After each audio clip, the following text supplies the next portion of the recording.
Private schools are a little easier because they don't have the funds to get into a huge IT department. So that's where I'm making more inroads.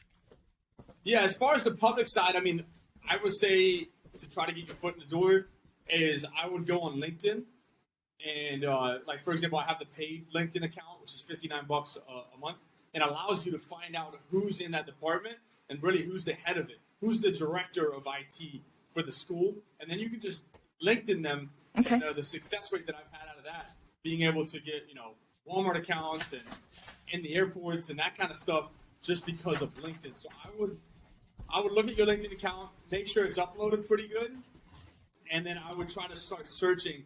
Just put like 3 to 5 minutes to the side. I would follow first the school district on LinkedIn, and then I would start looking for that IT department. And you can search IT and whatever that school